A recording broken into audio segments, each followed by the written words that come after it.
Welcome, everyone. My guest today is Lead Analyst Logan Mohtashami to talk about the CPI inflation report and how it affected bond yields and mortgage rates, and then how the Fed has reacted.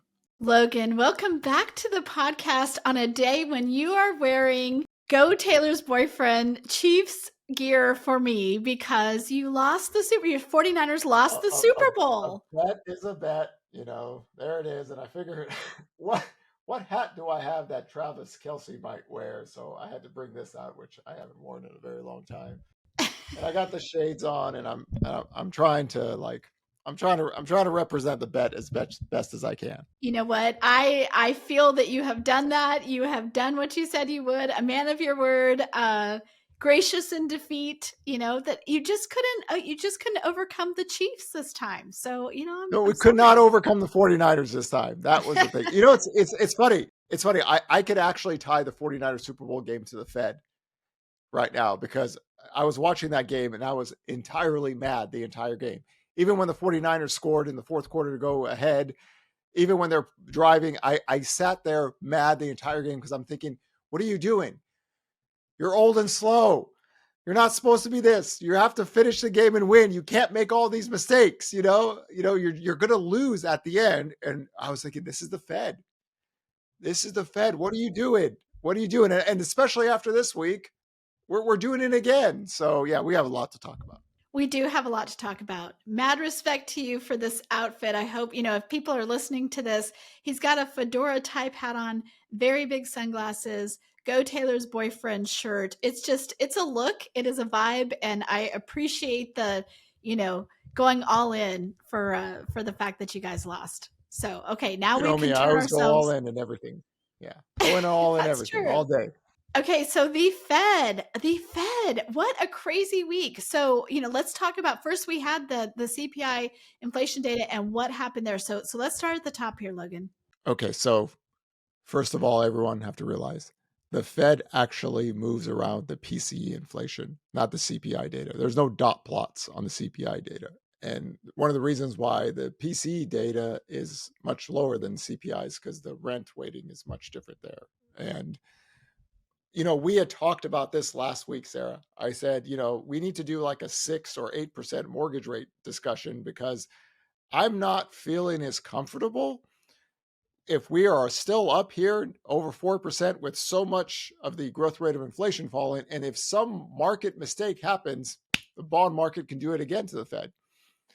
And the bond traders were not ready for that CPI report. So they shot the 10-year yield above 4.25, which is my peak. Currently, right now, we're at 4.25 last time I checked. We got to 4.34%. So everyone, that is a really, really big level. If that 4.34% breaks, we could have another 2023 repeat. We're always talking about carbon copy, and the bond market could torch the Fed. So what happened today? Angry Waller is like, maybe we were too restrictive in our guidance. God, come on! Why are you people waiting? Pull the trigger. Stop playing with the bond market, man. These people will roll right over you. And hopefully, I am just hoping this time around, the Fed got with some traders and they said, homie, if this 4.34%, we're going to have another 5% 10-year yield. And then you're going to have to come out here and like, oh, I don't know what's going on. I don't know. So Goolsby came out today. It's like, maybe we have to cut rates before it gets into whatever.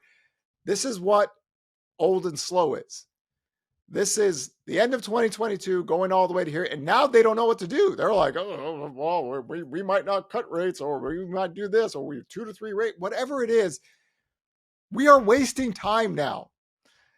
PCE inflation, the thing that they told us to track, is running out of one handle. The headline, 12 months, headline is 2.6, core is 2. What are we doing here? Why are we even debating, should we get back to 5% on the 10-year when that was a very restrictive? So they are frustratingly playing with fire, like we wrote that article. You're playing with fire, man. The bond market will roll out over you. And I'm hoping that somebody yesterday came to the Fed and said, you guys better talk this down, or else that 10-year yield breaks 3.4%, and you get follow through. They're going to do the same thing. And then we're sitting here and then they're going to go, I don't understand. Yes, you do. Land the plane. If you don't want this job, give it to somebody that wants to do it. And can we say that Neil Kashkari from Goldman Sachs is a very overrated Fed official now? After everything, after all this, that we're sitting here contemplating that we might be going up again when it was very restrictive, that we need to try to manage the bond market, just cut the rates and go forward with it. This is why I'm not a Fed pivot person. If you are playing with fire, you can get burned. You don't need to do this anymore. We had lower mortgage rates and lower 10-year yields with higher inflation. You know that, Sarah? I only know that because I edit your things. Yes. Yeah, but I mean, this is where we are at. And first of all, the CPI data, there were so many abnormalities where the OER rent deviated from the actual rent data itself. And it was just like, that's never occurred. In any case, bond traders are going to do what quant bond traders are going to do. It's a computer. It's going to go, oh, I had bad headline. Let's sell everything, right? So just play with fire. Don't need it. And this is why I have not been a Fed pivot person for a long time. I know what a pivot looks like. And a pivot looks like, okay, we are going to neutral. We're cutting rates. We're going to, what we've always said, they need to endure and just go with it and not trying to micromanage everything at this stage. And if the Fed's own data lines they told us to track weren't having one handle on the inflation data or job openings, quits percentages pre-COVID, everything you told us to focus on is at your targets, and we're still, we gotta say something or else the 10-year yield will shoot up again. And so it's just it's getting stupid. I mean, it's just getting, at this point, I mean, being old and slow is one thing, but you've got to be at least somewhat clever out there. You don't have to actually destroy. If the market is pricing 5 or 6 rate cuts and you don't do it, that's fine. You don't have to actually we have to talk things back up and all of a sudden, oh, wait a second, what's going on here? Don't do this back and forth game.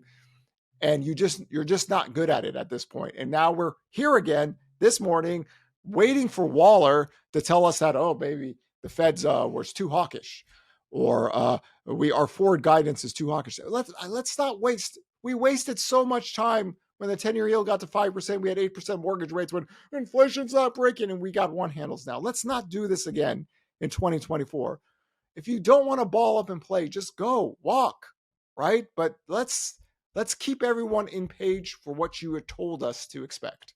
So I think what's really surprising to me, so you might want to explain a little bit more about why you think the PCE data does not warrant this kind of reaction. Because across the board, people are freaking out about the PCE data. So we have 3 inflation reports: CPI, PPI. Oh, I'm sorry, CPI. I misspoke. CPI data. Yeah. So the CPI data gets a lot of attention, but it's not what the Fed tracks. Fed tracks PCE. Whether you want to argue about headline or core, that's fine. It's still the PCE. That data line on the 3 to 6 month time frame is under 2%. Then they told us job openings data, the quits percentages, that's what they care about. The quits percentage is pre-COVID. The hires are pre-COVID, right? The CPI data, we all know shelter's lagging. So that's one of the reasons. This is not the period in time where you need to risk trying to manage the 10-year yield at this point. And this is why, I totally understand if people go, why are rates so high when the growth rate of inflation has a one handle on the Fed's main tracker on the 3 to 6 month? Because they told us that, Sarah. They said in 2022, we want everyone to track 3, 6, 12-month PC because that's what we're doing. It was a lie. If that was the case, they would have already cut rates 5 times already. So they just don't got it, man. There's one thing to be old and slow, but man, everything you told us to follow, we're doing. And now you're like, oh my God, so embarrassing again.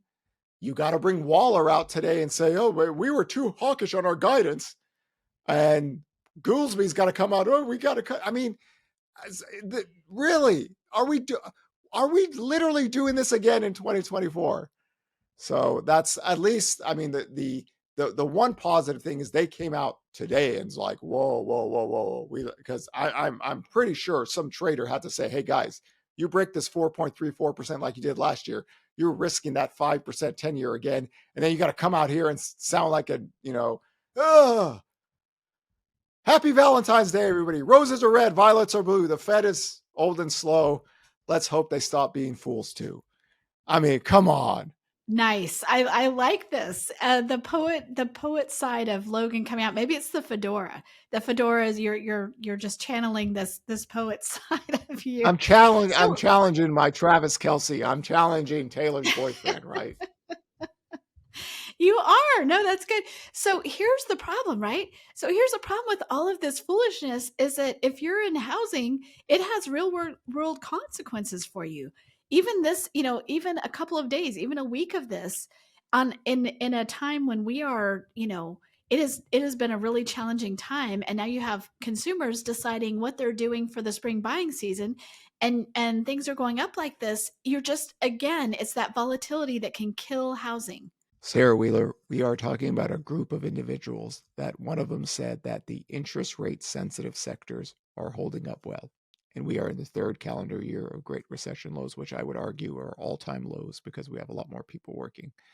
This is becoming a clown show at this point, right? At least understand that we are educated people, and this Mickey Mouse terminology that some of the Fed people use on housing is just not correct. I mean, if you want to separate the new home sale sector and say, okay, the builders are sub 6% mortgage rates, they're selling homes. Okay, there we go. That's completely fine. That's what the data. But here, I think what happened last year, and this is the honest truth, the Fed said, oh, okay, purchase application data is rising. Let's just say the housing recovery. And the thing is, the purchase application data wasn't rising at that point. So they said housing is recovering, housing. And then all of a sudden, the 10-year yield broke on them. And then home sales went to pretty much all-time lows at this point. I know in the early 1980s, we got down to 2 million, but we have a lot more people now. So I just feel like they're uncomfortable with this. So listen, Fed members, if you need somebody to talk about housing, honestly, let me do it for you guys. I mean, I feel bad for y'all. I mean, seriously, like watching Powell say subdued. We've gone from recovering to subdued. No, Great Recession lows, third year. So let's just get on the same page so we don't have to wait. I'm like worried that something will happen. The 10-year yield breaks 4.3, and then we're shooting back up to 5%. And the Fed's like, I don't know. This is why we did that 6 or 8% mortgage. Like, what can happen? Market overreacts. There is no CPI dot plot. It's a PCE, right? And we're wasting time now because every day we're closer to death, right? If the PCE inflation was running at 6-7%, okay, that's understandable. It's not anymore. We got 2 handles on 12 months. We got 1 handles on 3 to 6 months. Land the plane. It's getting pretty embarrassing out there. So you tell us to follow certain data points and we follow, and it's there, and it's like they can't pull the trigger. Like, people that can pull the trigger. Sarah, do you I can pull the trigger. You can figure that out about me. Like, I'll take a debate on any single human being on planet Earth 24/7. I will bury these people live on camera. Everyone will know I am ready to go. These people, they smell soft, right? They just like, oh, I don't know. I got Bostic out there. Maybe we'll cut out. I mean, part of me actually likes the fact that I know that somebody told the Fed, hey, what technical levels are about to break? Are you doing this? And like knocking them on their ass. But I mean, maybe we need to do this again to wake them up, because now it's like, and they're just like, you're not fooling anyone. In the 60 Minutes interview that Powell did just a week and a half ago that you wrote up for us, he talked about how, well, we just want to, his very cautious tone. And he talked about how you have to balance, because you could be too restrictive, you could be too open, like it's a balance. And it's like, hey, I think we know which one we're on right now. Like, it's too restrictive. It's too restrictive. The reality is that when Waller came out and said our future guidance might have been too, out of all the people Waller said that today, I mean, there is a realization that, maybe they can't manage the marketplace like they thought. And I mean, they're not savvy and clever in that sense. So I'm sitting there looking at that 4.34 level. I was like, oh, if this cracks, it's on. So the only positive thing I could say about this is that I'm pretty sure somebody got to the Fed overnight and said, hey, listen, homie, you break this level on the 10-year yield. We're doing the 2023 5% 10-year again. And now then you're going to have to, like you said, it were really restrictive, and then you got to manage this again. Do you really want to do this? So we'll see. And that's just for everyone out there that just think of that 4.34% level, like we did last year when we talked about it, going up and going down. Those are really key. So we'll take it from there. But man, it was just like that CPI report was kind of looked odd and off anyway, but the market reaction was like, because bond traders weren't ready for that. And I get that. These are computers and quants. They read headlines and are boom, here we go. So the concern I would have is that if bond traders go, hey, let's all short the bond market again. Let's test the Fed, make them actually really pivot. And it just you don't need to play with fire. It's like there's a hole. We're all out here in a picnic out there, and there's like a fire pit 2 miles away, and all the Fed members are, let's go touch the fire over there. It's like, what are you doing? Everybody's here. So why do you need that? So that's the Fed. That's mortgage rates. We have some other things happening. Tell us what else is going on. Purchase apps came in. What did we see? So purchase apps came in week to week negative, right? So the year-to-date count, 2 positive, 3 negatives. Going back all the way to November, we have 8 positives, 3 negatives. Higher rates, just you're not going to get much traction. It's 2023 carbon copy again. And the year-over-year decline was less, but I told people right away, listen, we have easier comps to work with, and that's why the decline was less on a year-over-year basis. Because last year at this time, last year at this time is when Neil Kashkari came out and said, 6% mortgage rates, you're going to make our lives difficult. You people having sex and buying homes, we can't have that. That's happened in the 1970s, and our model said we have to destroy the economy of the 1970s. In any case, that's why last year we saw that spike from 6 to 7%, and actually we saw some noticeable declines in purchase apps. Remember, rate of change. That's why the rates and purchase apps move off of. But the interesting thing right now, Sarah Wheeler, the mortgage rate lockdown. Oh my, that's what we got to get into right now.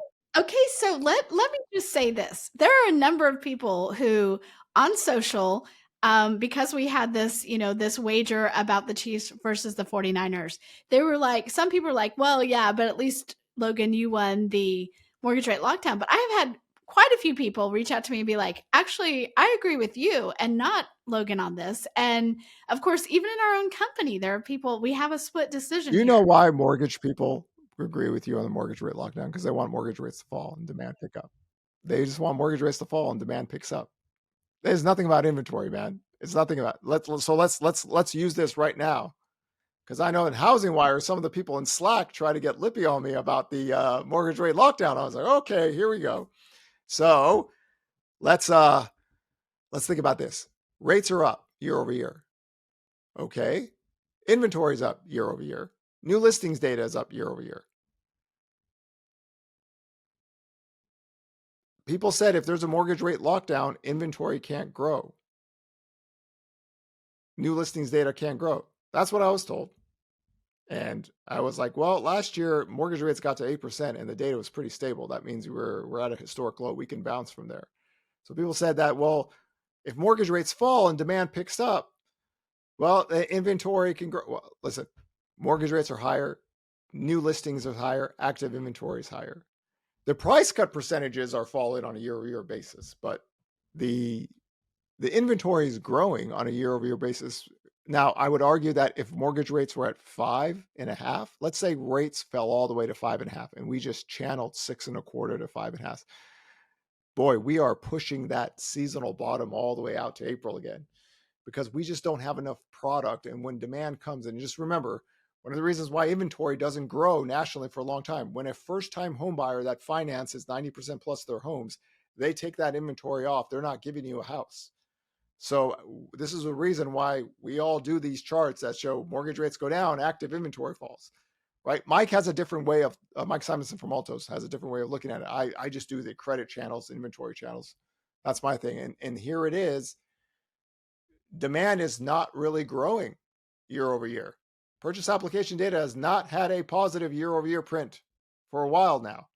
So weakness in demand, higher rates, inventory can grow. There it is. Negative, double-digit negative purchase application data, inventory is up year over year, new listings up. That was not supposed to happen. The mortgage rate lockdown was like new listings are never going to grow, inventory can never grow, mortgage rates have to go down. Happy Valentine's Day again. I don't agree with your definition. So this is the problem, Logan. I don't agree with your definition. So it's not like never grow. It's not like, there'll be no change here. Wheeler. No, I'm serious. Wheeler, I'm telling you, man, all I heard was that there's no way new. What about Sean Dobson? Sean Dobson said that. It's like new listings data can never grow. Rates have to go down. Here, it's growing. It's not spectacular, but it's growing. So here it is. Let's play this game. By the way, this is my ace card I'm about to pull out. If I told you new listings data was higher now than in 2021 when mortgage rates were at 3%, would you believe me? Sarah Wheeler, would you believe me if I said in new 2021 listings data is 2021? We had 3% mortgage rates. Would you believe me if I said new listings data is higher this last week than 2021 when rates got to 3%? I know I'm being baited here. This is the problem. But here's the other thing, Logan. Let's talk about the fact. How do you know? Oh, because you wouldn't ask me that unless you know you're going to get me with it. But here's the thing. I told you, I got my ace card. I got this all lined up. I did this to everyone on Twitter. I said, if I told you guys we would be higher than 2021 when rates were there, I was like, there's no way possible. Oh, there's a chart. Everybody zipped up really quick. Nobody said anything after that. They're like, what? No, 3% mortgage rates back then, man. We got 7% rates here. What happened? Okay, so let's back up. Again, my definition of a mortgage rate lockdown is you have less demand because less people are going to want to trade in their old mortgage for the new higher mortgage. Part of that is inventory, right? Then everyone needs to keep the inventory story out of the question. Y'all just say this has nothing to do with inventory. This is just buyer and seller demand, right? That equilibrium. But everybody says you can't grow inventory. There's a lockdown. Nobody's going to sell their. Happened. It's before. I mean, Valentine's Day. Before Valentine's Day, we had it. So what's happened is that so it's not fair because I track this data religiously. I know it back and forth. I mean, I go all the way back. When Mike Simonson and HousingWire joined, you know what I did? I spent 48 straight hours of looking at all the data. And listen, he's got 65 data lines too. This is we don't even share the stuff to the public. We just give the basic standard stuff nationally, but we can break down everything. And I'm just going through, whoa. There is stuff that I have not shared. I'm starting to share some of the things. It's the people that are 2008 crowd are like, it's 2008 inventory. So I said, do you guys know how much new listings data was growing in 2008, 2011? No, you don't. You've never seen the data line. I have. 250,000 to 400,000 per week. Why is that? How did that work out? Rates were lower. How did new listings data grow with lower rates?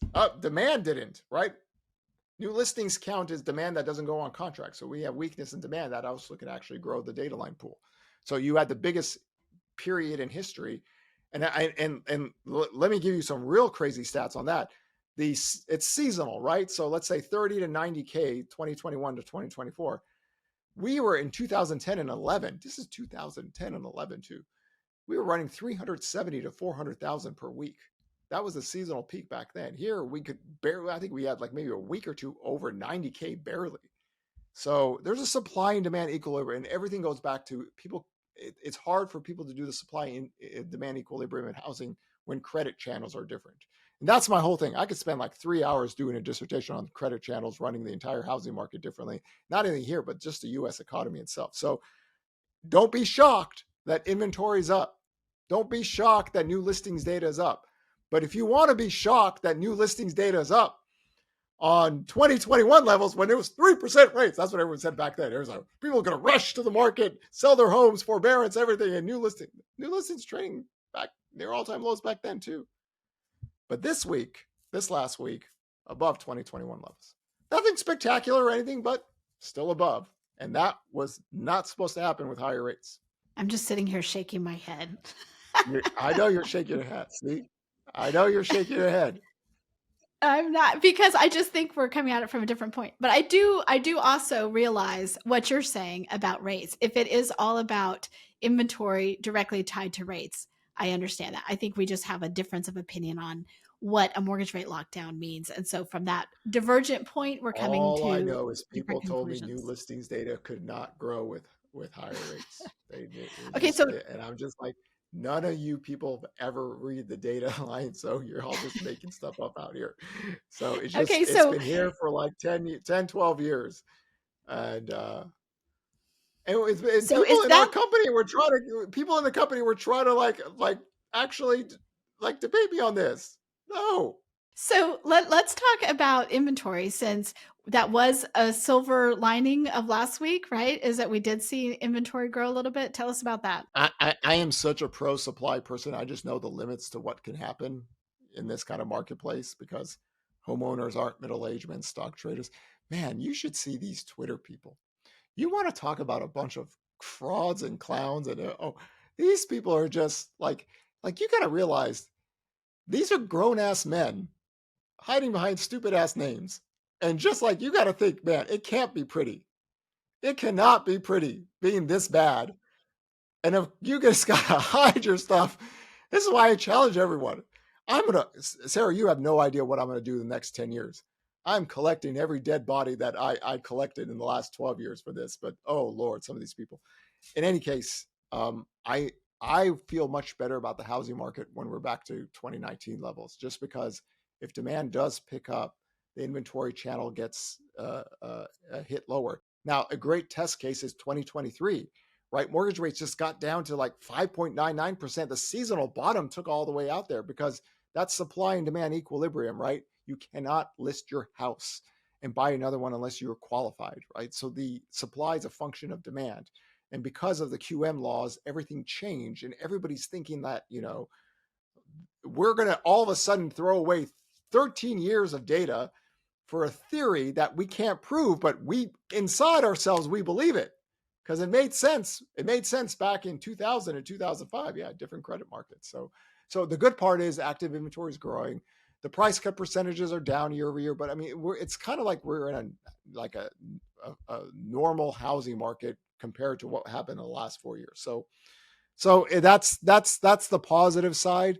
And this really happened last year when mortgage rates were higher and heading higher, and the new listings data was like a cool cat, just sitting there and just not doing anything. It had these really wild moves around holidays and events, but after that, it was so stable.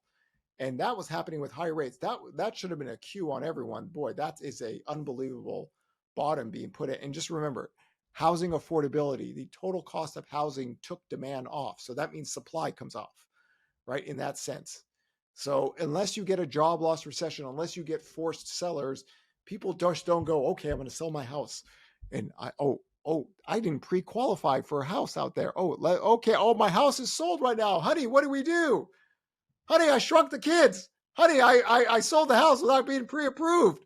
It doesn't work that way. So that's this the supply and demand. That's part of the Neurotour is trying to explain that, and that's a lot different than what we had from let's say 1996 to 2005, but also really from 2000 to 2005, where we had booming sales and active inventory growing in that sense. Okay, so we always record a day before, so we're recording this on Wednesday, February 14th, Valentine's Day. It's appropriate that you're wearing Go Taylor's boyfriend and sporting your Travis Kelce look, I think. Yes. So what else should people be looking for this week, or what's coming up that could be interesting to look at? So basically, the tracker becomes more interesting because rates are going higher, and then we want to see how that equilibrium plays out. And I think last year the story was that, and I kept on writing about it. Like I had higher, I'm a higher rates, weakness in demand, days on market can grow, and inventory can grow. And inventory did grow. It grew all the way very late in the year, but it never hit my targets. And that to me was like, whoa, what's going on here? And then the price cut percentage data, which the story of 2023, the price cut percentage was down 4% year over year, even with mortgage rates heading toward 8% and staying there. And I was like, I don't know if people understand what that was telling you, because nobody seems to care. And I was like, people thought because of that, the seasonal pricing would actually get much weaker and we were going to have negative price growth in 2023. It did not happen. This is why the tracker is created, so everyone gets to stay on the same page, right? Everyone gets to read the correct data, and then you don't miss anything, right? If the price cut percentages were increasing like they did in 22, you saw pricing. Like we had low inventory, low monthly supply, but prices actually went down the second half of 20 because we had the biggest home sale crash, the fastest ever. So the product out there needed to cut prices. That's different. That all changed after November 9th. That all changed after November 9th. And I encourage everyone, go read the October 27th, 2022 article, and then go read the November 9th. And I was like, here we go.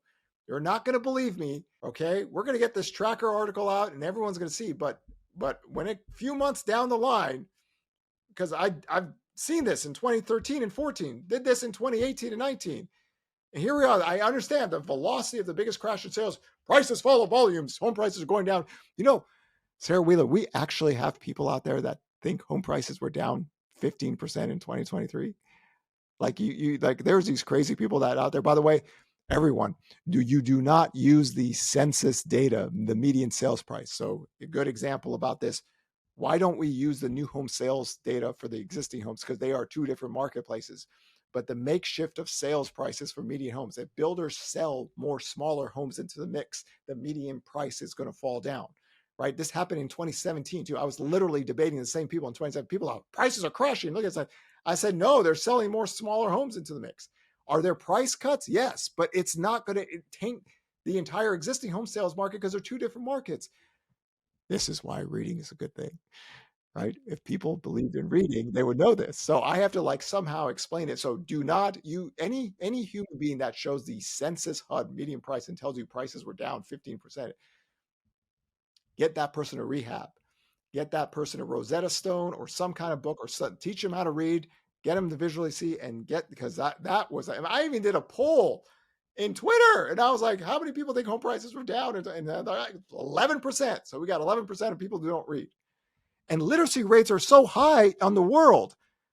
In the world, literacy rates are, and then I like, oh my God, reading in America is down.